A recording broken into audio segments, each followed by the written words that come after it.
Hello everyone and welcome to my brand new PvP University playlist. In this series, I'll break down PvP encounters step by step, analyzing the situations, spotting mistakes, highlighting smart plays, and showing you exactly what you can apply to improve your PvP gameplay, with clear on-screen examples and unique positioning tricks. This playlist is for both PvP players who want to dominate and PvE players who simply want to survive tough encounters. Your likes and comments really help, especially with this series just starting out. If you're ready, let's get into it.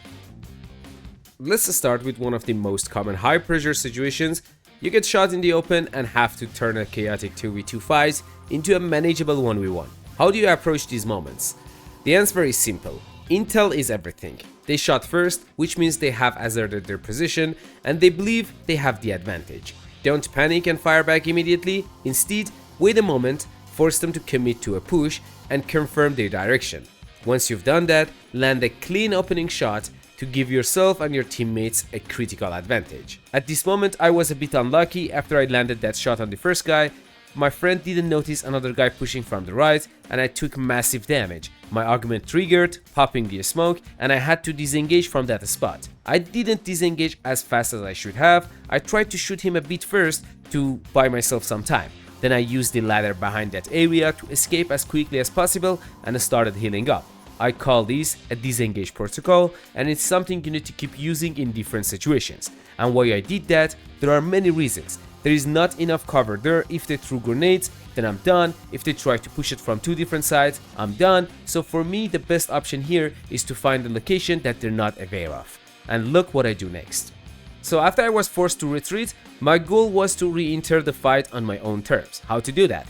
I had a zipline, and I deployed it on a spot they weren't expecting it, behind their line of sight. I zipped up and opened fire on one of them. Even though I missed some of those shots at first, the adrenaline and shakiness in these situations can do that, I still managed to knock them down. And that's when it became time to deal with the second enemy. It was time to apply the Disengage Protocol that we talked about. But this situation was a little different from the previous one because now there was the urgency that he might try to revive his teammate. So I threw a grenade to stop his push and bought myself time to heal as fast as possible. However, I didn't go for a full heal. As soon as I popped my shield, I peeked immediately and shot the knocked player.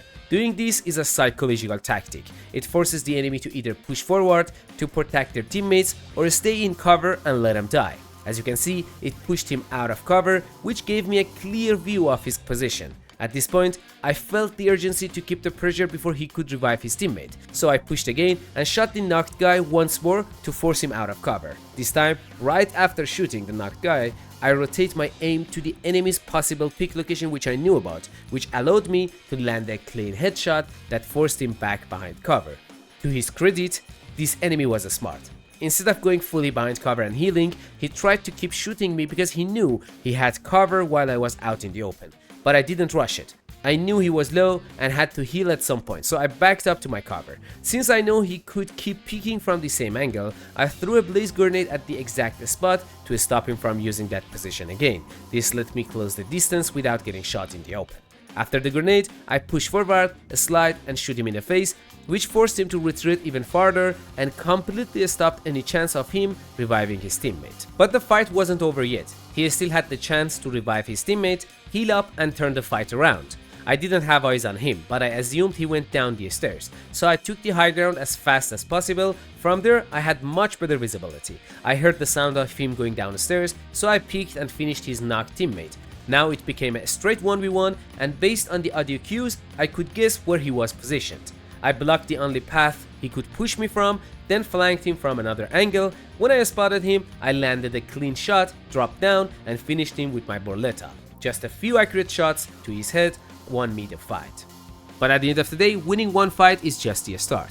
In this video, I have covered over 10 key concepts which branch out into even more strategies. I would really appreciate it if you drop a comment with the tactics you picked up from this video. And if you want to learn these strategies even deeper, watching this video again can help a lot. And you can also check out my tips and tricks video popping up on the screen right now. Don't forget to like the video so more people can see it, and subscribe if you're new here. I'm all in on our creators and we can build a fun community together. Thanks for watching, see you guys in the next one, much love, and as always, peace out.